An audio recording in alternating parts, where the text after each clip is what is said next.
I also want to thank you for having Bishop David Kiganda. Thank you for making the sacrifices you have made to come and be here, to be witnesses of this great occasion. I would also want to say that I'm glad that this process is coming to an end. Next year, 26th of April, you can all begin to come back to your original positions. But now, the attention of the bishop is on Cindy. And God is not annoyed. He may not come for overnights for a year.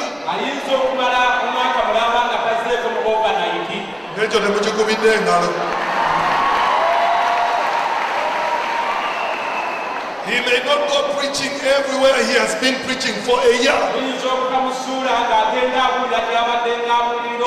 is incumbent on him to please his wife for a whole year.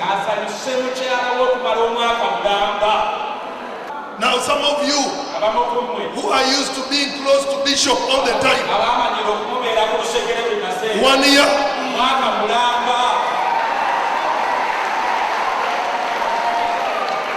Those of you who are permanently stationed in his house, 1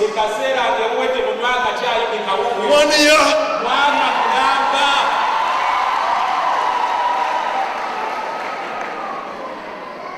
Those of you responsible for tea, for shoe, for eats, for what?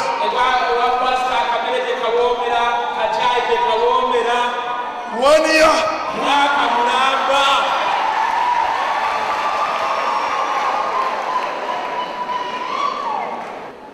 1 year, the church must be ready to give the lady 1 year to fit in its life.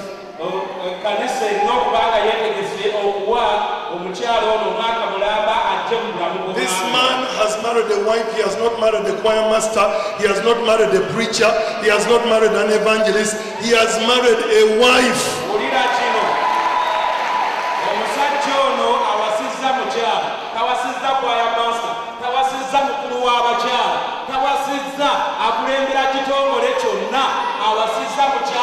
This afternoon, we have agreed to let our sister to love the bishop for a whole year and bring him back to us a completely different person. May God's name be glorified. Bishop, I want you to take a moment with your beautiful wife to come here and say a few words to your people.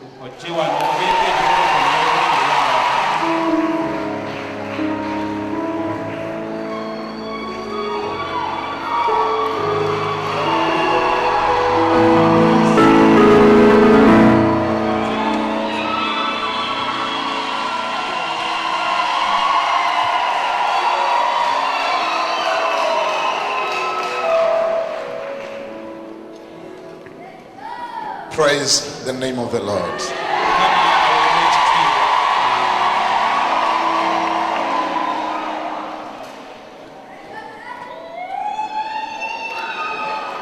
I don't know where to start from because I'm so overwhelmed and for many reasons.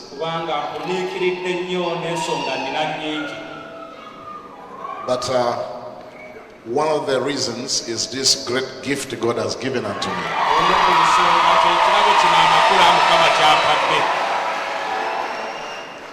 I thank God for this gift.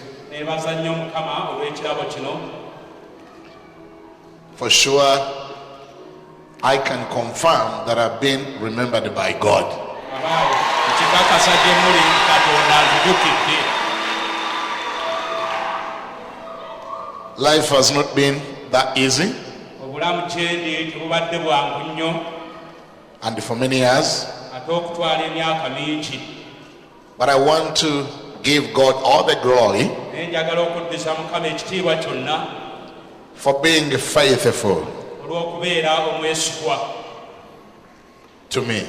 Gyendi.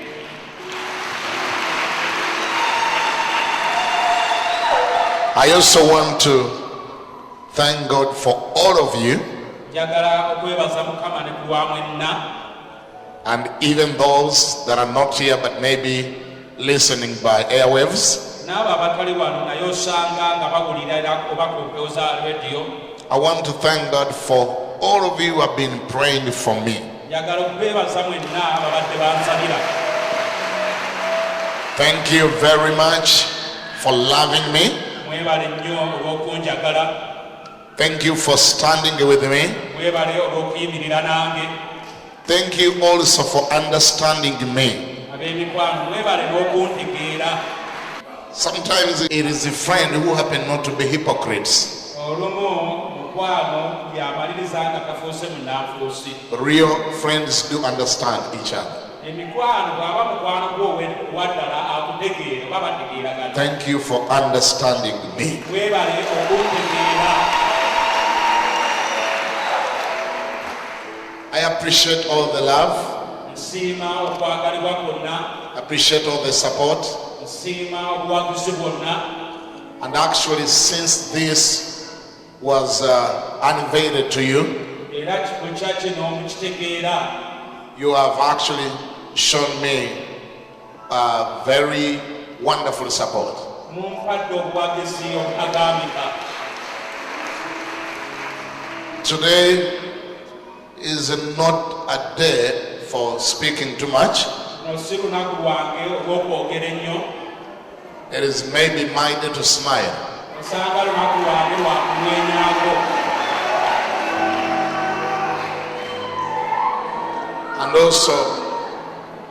And also to listen Era n'okuwuliriza to what other people say. eri abalala bye bagamba.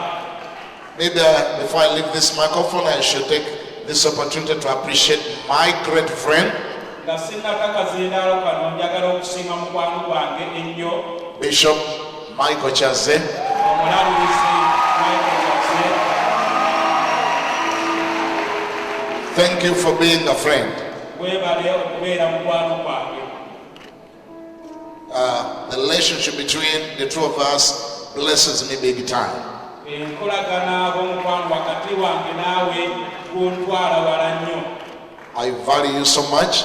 Nkussaamu nnyo ekitiibwa.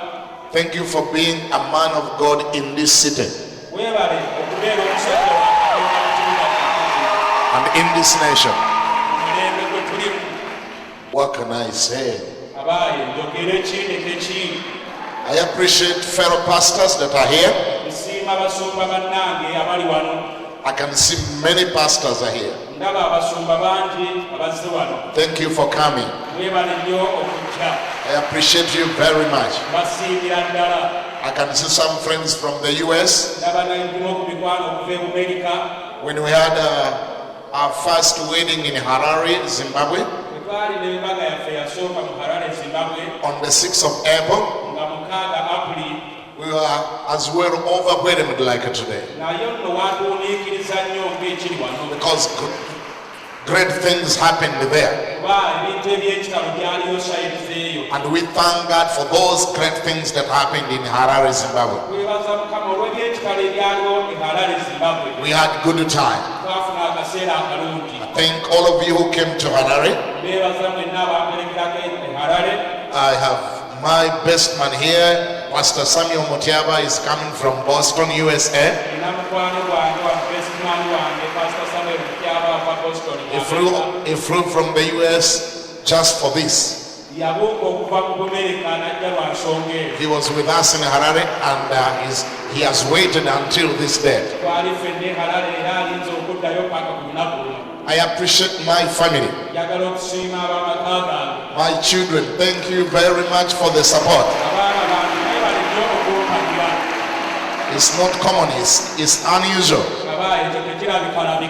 But you have proved to be God-fearing people. Thank you very much. I appreciate the church members of Christianity Focus Center, the leadership of Christianity Focus Center, the organizing committee for this great event, the entire leadership team. Thank you very much. Thank you for loving us. Press. Thank you very much for loving me. I know your cameras always cannot miss me.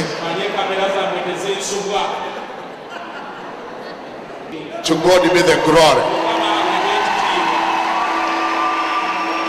Before I leave this microphone, I want to appreciate our family from Zimbabwe, the in-laws, my sisters-in-law, my brother-in-law, and the entire family from Harare, Zimbabwe. Thank you very, very much. You may go ahead and stand and wave unto the people.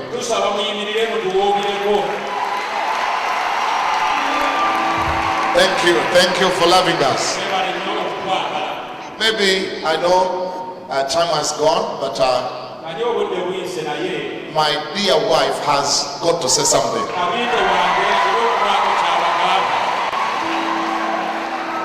Even if it is one or two, just bear with us.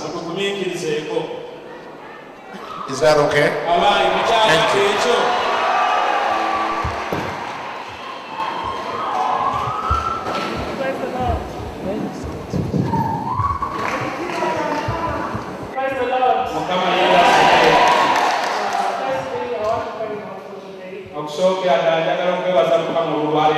It's a wonderful day for us.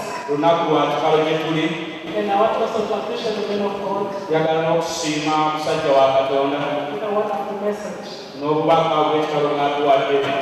And I want to thank all the pastors that are here to support us. Thank you very much. And I want to thank my Christianity Focus Center.